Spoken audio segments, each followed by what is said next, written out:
Coucou, bonjour, bonjour. Alors ce matin, je vous fais juste une toute petite vidéo parce que je voudrais vous montrer cette technique-là que j'ai découvert en regardant des chaînes, mais il y a déjà un petit moment. Elle n'était pas faite de cette façon, mais moi je l'ai adaptée à ma façon. On a toujours... alors ça fait un ruban de papier que je plisse et je couds un ruban par-dessus. On a toujours des languettes de papier comme ça qu'on jette certaines fois. Moi je les garde. Et en fait, je me demandais ce que j'allais pouvoir en faire. Et ça m'est revenu en tête de faire des rubans comme ça, qu'on peut coller dans le junk ou dans n'importe quelle création qu'on fait, un album, une page, une ATC, enfin voilà quoi. Donc moi, j'en fais plusieurs d'avance, et puis après, je vois comment je m'en sers, selon la couleur, parce que je mets toutes mes bandes les unes au bout des autres et ça fait plusieurs couleurs. Donc quand on en a besoin d'un petit bout, donc là je suis en train d'en fabriquer une et je vais faire la dernière ramification avec vous. Donc voilà, j'ai pas encore choisi ce que j'allais mettre au milieu, mais je vais le faire avec vous. Donc je prends ma scorpale.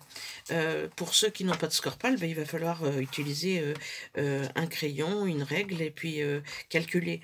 Alors moi je la mets, je mets ma bande comme ça, je fais un pli à 1 et à 1 quart, à 2 1 quart, à 3 1 quart, 4 1 quart, donc c'est assez rapidement fait, 5 1 quart, 6 1 quart, 7 1 quart, 8 1 quart, 9 1 quart, 10 1 quart et 11 1 quart. Voilà. Une fois qu'on en est là, j'espère que je suis bien cadrée pour que vous voyiez. Donc, une fois qu'on en est là, je prends mon dévidoir, que j'en achète beaucoup de ça, chez Action. Donc, je fais... Alors, j'ai des petites... alors, ça se voit pas très bien, mais ça se voit de ce côté. Vous voyez? Donc, je mets un point de colle de l'autre côté, du côté où je vais plier, entre les deux. Un petit point de colle entre chaque 0,5 que j'ai fait là. Voilà, comme ça c'est plus vite fait. J'ai testé pas mal de techniques, mais celle-ci est la plus rapide, je trouve. Donc voilà, je mets au milieu, hein, et après je n'ai plus qu'à plier. Alors je plie d'abord en montagne et l'autre en vallée, et ça se colle automatiquement avec mon petit point de colle que je viens de mettre. J'espère que vous voyez bien. Alors, je plie en montagne et en vallée, et ça se colle en montagne et en vallée. Hop là. Donc, je les fais tous, évidemment, dans le même sens, étant donné que il faut qu'ils puissent se mettre les uns au bout des autres, évidemment. Donc, je continue. J'essaye d'aller un peu rapidement pour pas que ça dure, que ça dure. Voilà. Et je prends ce bout-là. Alors, j'ai toujours, au début, un bout un peu plus grand, là. Hop, ça, c'était en trop. C'était resté. Vous voyez, des fois j'y vais comme une brute et je décolle tout. Donc je prends celui-ci, je prends le bout de l'autre qui est en général plus petit, voilà, comme ça, et je viens le mettre à égale distance du pli pour que ça se voit pas trop. Et là je colle, puisque il n'y a pas besoin que ce soit collé énormément, étant donné que une fois que ça va être cousu, ça ne bougera plus. Donc voilà, je colle et franchement ça se voit pas beaucoup. Donc je vais choisir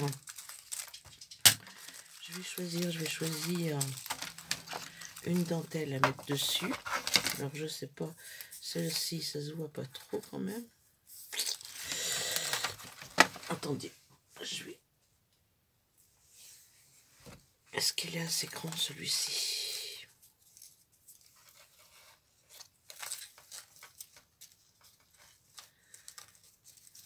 Alors c'est pareil, hein, avec les bouts de ruban qui vous restent, ben, quelquefois on sait toujours quoi faire d'un ruban, vous allez me dire. Hein.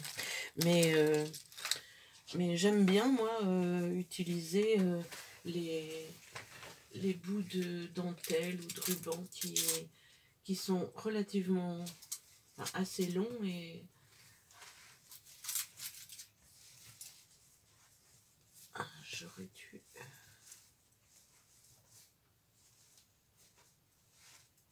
Bon, bah écoutez, je vais prendre un ruban entier et comme ça on verra bien.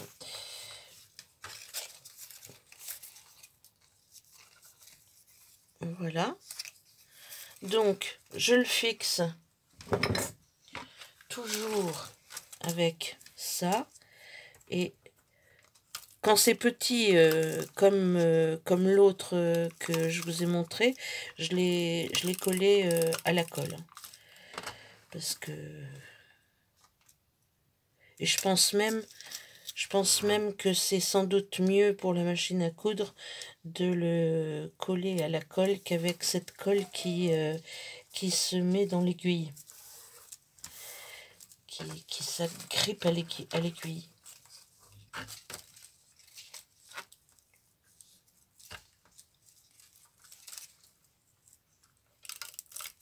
J'aurais pu prendre aussi les dentelles autocollantes qu'on achète en rouleau chez Action. C'est pareil, hein, vous n'avez pas besoin de mettre ça.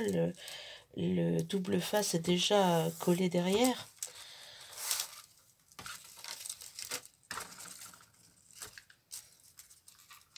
Après, rien ne vous empêche de faire des bandes avec une découpe de bordure, enfin ici, là, avant de les plier. Ça vous fera